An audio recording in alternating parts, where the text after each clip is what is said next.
Kamlesh Yadav high profile murder case की जांच में इस समय पुलिस जुटी हुई है। जांच जैसे जैसे आगे बढ़ रही है वैसे वैसे इस मामले में नए मोड़ सामने आ रहे हैं। बीते दिन जब कमलेश यादव की पोस्टमार्टम रिपोर्ट सामने आई तो ये स्पष्ट हो गया कि जिस व्यक्ति ने भी कमलेश यादव की हत्या की वह कमलेश यादव से बहुत नफरत करता था। यदि वह व्यक्ति चाहता तो कमलेश को सीधे गोली मारकर हत्या कर सकता था, परंतु उसने सीधी गोली मारने के स्थान पर उसे तड़पा कर मारने का तरीका अपनाया। शरीर पर आए घावों पोस्टमार्टम रिपोर्ट को देखकर पता चलता है कि उसे चौड़ी बेल्ट और भारी रॉड से जमकर पीटा गया। उसे इतना पीटा गया कि उसका पूरा बदन नीला पड़ गया। उसके बाद उसे बहुत करीब से गोली मार दी गई। इससे अनुमान लगाया जा सकता है कि कमलेश यादव को मारने वाला व्यक्ति उससे बेहद नफरत करता था। पूरे घटनाक्रम को देखकर यह भी स्पष्ट होता है कि कमलेश यादव की मौत एक बड़ा षड्यंत्र है। उसको मारने से पहले ही पूरी प्लानिंग की जा चुकी थी। पूरे घटनाक्रम पर नजर डालने पर पता चलता है कि इस हत्याकांड में कई लोग शामिल हो सकते हैं, क्योंकि कमलेश यादव शरीर से मजबूत और फुर्तीला था। उसे एक व्यक्ति इतनी बेरहमी से नहीं मार सकता था। पुलिस लगातार इस क्षेत्र के सीसीटीवी कैमरे को खंगाल रही है, जिससे उसे ये हत्याकांड का कोई सुराग मिल सके। इसके साथ ही कमलेश यादव के मोबाइल के कॉल रिकॉर्ड और उसकी लोकेशन भी पहचानी जा रही है। कॉल रिकॉर्ड में ये चेक किया जा रहा है कि कमलेश यादव के मर्डर से पहले उसके पास किस किस की कॉल आई और अंतिम कॉल किसकी है। किसके बुलावे पर कमलेश यादव घर से अकेला निकला था। कमलेश को जानने वालों का कहना है कि कमलेश के साथ बाउंसर चला करता था, परंतु घटना वाले दिन कमलेश के साथ बाउंसर साथ में नहीं था, वह अकेला ही निकला था। पुलिस इस बात की भी जांच कर रही है कि कहीं कमलेश यादव का मर्डर लेन देन की बड़ी धनराशि से जुड़ा हुआ कोई मामला तो नहीं है। कमलेश के पैसे के लेन देन की वजह से किसी से दुश्मनी तो नहीं थी। फिलहाल पुलिस जांच में जुटी है, परंतु अभी तक पुलिस अंतिम निष्कर्ष पर नहीं पहुंच पाई है। इसके अतिरिक्त पुलिस कुछ अन्य एंगलों से भी इस मामले की जांच कर रही है और सूत्रों की माने तो पुलिस के हाथ कुछ सुराग भी लगे हैं। पुलिस के हाथ जो सुराग लगे हैं उन्हें पुलिस आपस में जोड़ने की कोशिश कर रही है। वहीं दूसरी तरफ चुनाव सर पर है और समाजवादी पार्टी के नेता इस मामले पर चुप्पी साधे दिखाई दे रहे हैं। जब मुंदल समाजवादी पार्टी के स्थानीय नेताओं के पास इस मामले पर टिप्पणी लेने गई तो उन्होंने टिप्पणी देने से मना कर दिया। कुछ लोगों ने कहा कि चुनाव का समय है, वे इस घटना पर टिप्पणी करने से दूर रहना चाहते हैं। वहीं कुछ ने व्यवस्था का बहाना बनाया।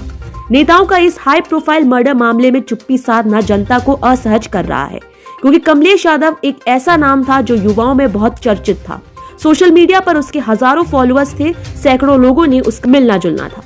जनता अपने नेताओं से चाहती है कि वे कमलेश के बारे में कुछ बोले, पर नेता है कि चुप्पी तोड़ने का नाम ही नहीं ले रहे।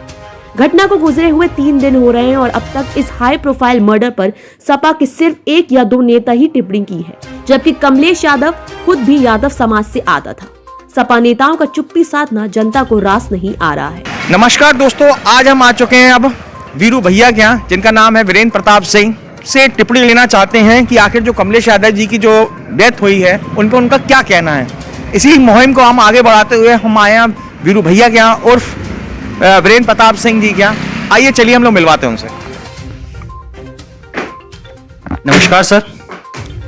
नमस्कार सर, जैसा कि एक दुखद घटना हम लोग के सामने आई है, कमलेश यादव जिसको शुक्रवार को जो है गोली मारकर हत्या कर दी गई, उसमें आपका क्या कहना है? देखिए, ये तो जांच का विषय है। निश्चय ही मैं कह सकता हूँ कि इस भाजपा की सरकार में अपराधों को बढ़ावा मिला है। जहाँ एक और लोग कहते हों कि हमने गुंडाई को ख़त्म कर दिया, हमने अपराधियों को इस प्रदेश से बाहर भगा दिया, तो निश्चय ही ये चीज़ें जो हो रही हैं उन सब चीज़ों से ये कहीं ना कहीं लगता है कि उत्तर प्रदेश में अपराध बढ़ा है। और उसके साथ साथ झांसी में खुलेआम 9-10 बजे किसी को गोली मार दी गई हो और उसके बाद आज 3 दिन होने को जा रहे हों और अभी तक कोई सुराग नहीं मिला हो, तो निश्चय ही कहीं ना कहीं ये महसूस होता है कि भाजपा की सरकार में कहीं ना कहीं लोग सुरक्षित नहीं है। जिन लोगों को भी सड़क पर गोली मार दी जा रही है और आज तक कोई भी अभी तक कुछ जांच में पता ना लगा हो कि कौन लोग थे, क्या सुराग नहीं मिला हो, तो निश्चय ही ये एक सोचने वाला विषय है।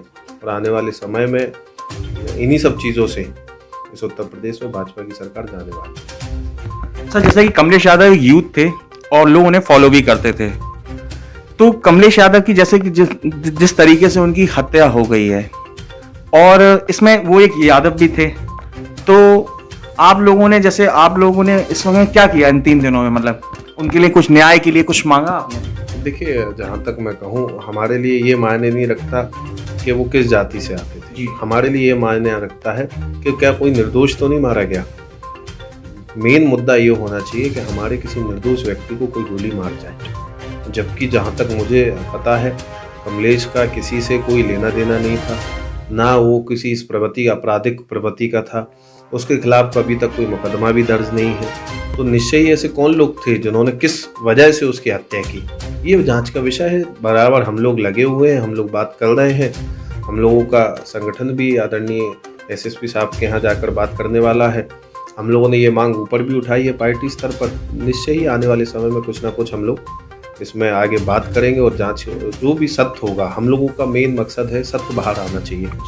क्या वजह रही, किस वजह से लोगों ने ये बड़ा अपराध, जो अपराधी होते हैं उन्होंने इसको अंजाम दिया, वो आगे वाली जांच का विषय रहेगा। और आज निश्चय ही हम तो ये कुछ दिन इंतज़ार करते हैं, देखते हैं। अगर सरकार से और यहाँ के पुलिस प्रशासन से यही हम लोग न्याय मांग रहे हैं कि कमलेश यादव के हत्यारों को पकड़ा जाए, और अगर कहीं ना कहीं नई कोई कार्रवाई की गई तो फिर जो भी हम सब लोग बैठेंगे और जो हमारी पार्टी का निर्देश होगा उसका पालन करेंगे। सर, जैसा कि कमलेश यादव जी की जिस तरह से निर्मम हत्या करी गई है और कमलेश यादव को जो इंसाफ अभी तक नहीं मिल पाया है 3 दिन तक, तो क्या और इस तरीके की हत्याएं जो होती हैं यूपी के अंदर, क्या कानून व्यवस्था क्या फेल हुई है? आपको ऐसा लगता है क्या? देखिए, यूपी की कानून व्यवस्था तो शुरू से ही फेल रही है। पहली बार इतिहास में कोई मुख्यमंत्री बना जिन्होंने अपने मुकदमे स्वयं वापस लिए। उसी से पता लग गया कि यूपी किस दिशा में जा रहा है। जब खुद मुखिया ही अपने मुकदमे वापस ले रहा हो तो निश्चय ही पता लग जाएगा अपराधी कौन है। और निश्चय ही इस भाजपा की सरकार में अपराध बढ़े हैं, कम नहीं हुए। वो अलग बात है कि बातों में कुछ भी कहते रहे। बीजेपी बातों में बहुत लंबी बातें करती है, झूठ बोलने में सबसे आगे रहती है, ये दूसरे के कामों को फीता काटने में भी सबसे आगे रहती है। तो मैं कह सकता हूं कि अपराध इन भाजपा की सरकार में बढ़े हैं। और निश्चय ही अभी 3 दिन हुए हैं, देखते हैं क्या निकल कर आता है। और अगर इस चीज़ को मुझे ज़्यादा सीरियसली नहीं लिया प्रशासन ने तो निश्चय ही कोई बड़ा कदम उठाकर हम लोग इस चीज़ की मांग रखेंगे। जिस स्तर पर हमें कहीं भी जाना पड़े उस स्तर पर जाकर इस चीज़ के मामले की जांच कराएंगे। सर, कि जैसे ऐसी हत्याएं अगर होती हैं तो उससे क्या लगता नहीं है कि आपको कि झांसी का नाम बदनाम होता है? निश्चय ही, बिल्कुल क्यों नहीं होता। कोई भी बड़ा काम जब होता है तो निश्चय ही शहर का तो नाम बदनाम होता ही है। और उसके साथ साथ यहाँ के प्रशासन का भी नाम बदनाम होता है कि जब अपराधी आकर यहाँ पर कोई वारदात को अंजाम दे जाते हैं तो निश्चय ही वो दोनों पे ही सवालिया निशान खड़ा करते हैं। चाहे वो सरकार हो, सरकार पे भी खड़े होते हैं, यहाँ के प्रशासन पे भी खड़े होते हैं। तो ये तो है कि कहीं ना कहीं अगर ऐसे ही अपराध बढ़ते गए तो निश्चय ही कोई बाहर के लोग आकर झांसी में निवेश ही नहीं करेंगे। जब लोगों को ऐसी हत्याएं होती रहेंगी, जो व्यापारी लोग बाहर से आकर यहाँ कुछ निवेश करना चाहते हो तो निश्चय ही वो लोग निवेश नहीं करेंगे। जब वो देखेंगे कि अपराध यहाँ पर बढ़ रहा है और अगर वो यहाँ निवेश नहीं करेंगे, कुछ नए उद्योग नहीं लगाएंगे तो यहाँ के लोगों को ना तो व्यापार मिलेगा, ना कोई नए नौजवानों को नौकरियां मिलेंगी। तो निश्चय ही वो लोग बाहर कहीं करने जाएंगे।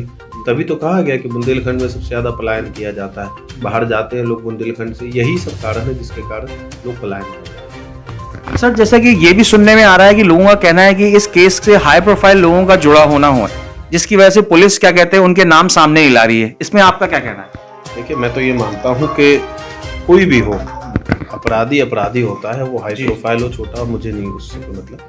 लेकिन मेरा ये मानना है जो भी हो, जिन्होंने भी ये अपराध किया उनको सजा मिलनी चाहिए। वो कहाँ से आते हैं, किस परिवार से आते हैं, बड़े हैं, छोटे हैं, उससे कोई फर्क नहीं पड़ता। फर्क पड़ता है कि अपराधी होता है और अपराधी की जगह जेल के अंदर होती है। तो अपराधी को, पुलिस का काम है उन अपराधियों को जो इस तरीके के कृत्य कर रहे हैं उनको जेल के अंदर भेजा जाए। आज इस घटना को अंजाम दिया, कल दूसरी घटना को अंजाम देंगे, दर पे दर उनके वो बढ़ते जाएंगे और निश्चय ही वो अपराध घटनाओं को देते जाएंगे। तो इसलिए अपराधियों की जगह जेल में है, फिर वो चाहे बड़ा हो या छोटा, उससे कोई फर्क नहीं। धन्यवाद सर हमारे चैनल से बात करने के लिए।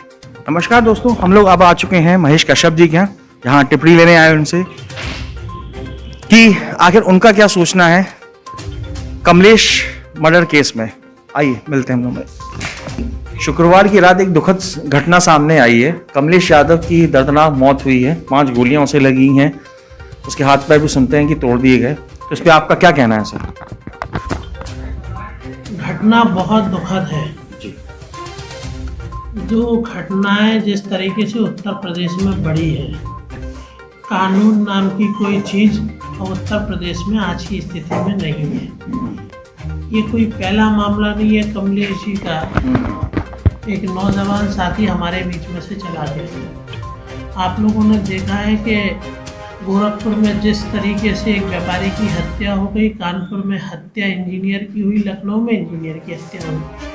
इससे साफ पता चलता है कि उत्तर प्रदेश की सरकार में कानून नाम की कोई चीज़ बची नहीं और अपराधी बेलगाम हो गए। कहीं पता नहीं चलता, कहीं पुलिस भी ठोक देती है किसी को बेकसूर को। घटना बहुत दुखद है। परिवार के प्रति शोक संवेदनाएं हैं। इसकी जांच हो और जो दोषी हैं उन पर सख्त कार्रवाई हो।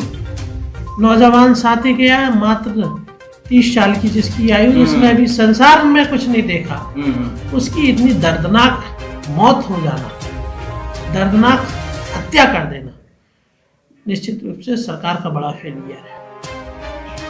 सर, जैसा कि कमलेश यादव आपने बताया कि एक यूथ थे और वो सोशल मीडिया पे भी काफी फेमस थे और लोग उनको फॉलो भी करते थे, तो जैसा कि उसकी इतनी दर्दनाक मौत जो हुई है, तो इसमें 3 दिन हो गए हैं, अभी तक क्या कहते हैं कातिलों का पता नहीं चल पाया और पुलिस उसमें कुछ पता नहीं कर पाई है।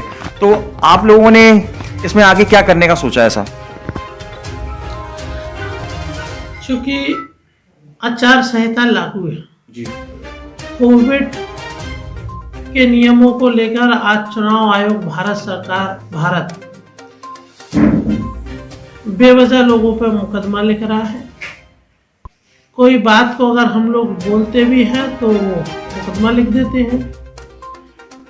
हमने पहले भी कहा है कि ये सरकार का बड़ा फेलियर है और सरकार इस पे जल्द से जल्द कार्रवाई करे, दोषियों को पकड़े। नहीं तो समाजवादी लोग, क्योंकि आंदोलन करने की अभी परमिशन नहीं है,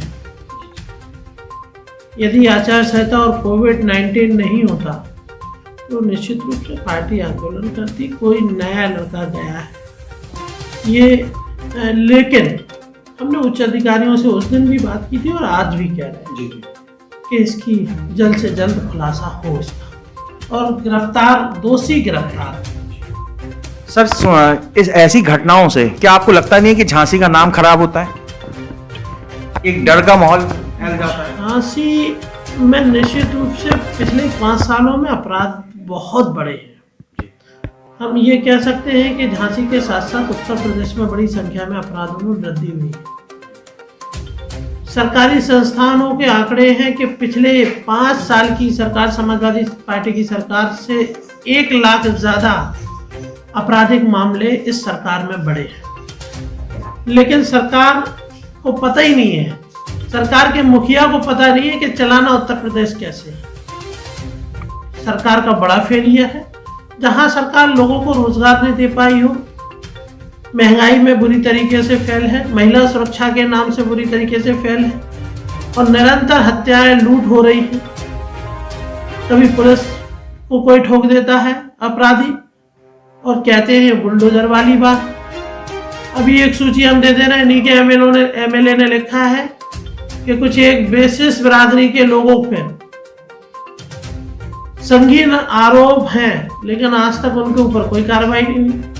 आखिर एक बिरादरी के नाम पर इस तरीके से उन बिरादरी के लोगों को संरक्षण दिया जा रहा है और दूसरे दलों के लोगों को किस तरीके से ठोको नीति चल रही है। जनता परेशान है, जनता तैयार है भारतीय जनता पार्टी की जवाब देने के लिए। हम कह सकते हैं कि हो सकता है कमलेश जैसे कई ऐसे साथी हैं, गुप्ता परिवार है, हमारे अग्निहोत्री परिवार है, जिसको अभी न्याय नहीं मिल पाया, लेकिन हम ये आपके माध्यम से भरोसा दिलाना भी चाहते हैं उत्तर प्रदेश की जनता और विशेष तौर पर झांसी की जनता, जिन लोगों के साथ में अत्याचार हुआ है, दुराचार हुआ है, जिनके साथ में घटनाएं घटित है। ये सरकार तो न्याय नहीं दे पाई, लेकिन समाजवादी पार्टी की सरकार बनेगी तो उनको जरूर न्याय दिया जाएगा और दिलवाने का प्रयास किया जाएगा। सर, लोगों का ये भी कहना है कि इस केस में जो कमलेश यादव है, उस केस में ऐसा भी हो रहा है कि ऐसे लोगों का नाम भी जुड़ा हुआ है जो हाई प्रोफाइल है, अगर उनका नाम सामने आया तो दागदार हो जाएंगे।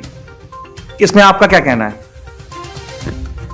आखिर कौन लोग हैं वो, उनके नाम आना चाहिए। वो कोई अपराधी अपराधी होता है, अपराधी की कोई जात नहीं होती, अपराधी अपराधी होता है। अपराधियों पे कार्रवाई हो ये हम भी चाहते हैं, और वो परिवार भी चाहता है जिसने बेटा खोया है।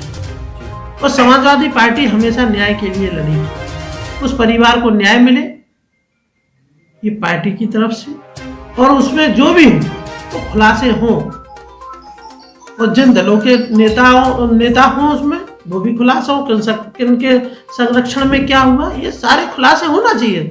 लेकिन किसी बेकसूर को फंसाए ना पुलिस। हम ये देख रहे हैं कि समाजवादियों के ऊपर किस तरीके से पुलिस का अत्याचार बढ़ रहा है। अभी से 151 के नोटिस देकर जेल में भेजने का काम कर रही है आज की सरकार, प्रशासन।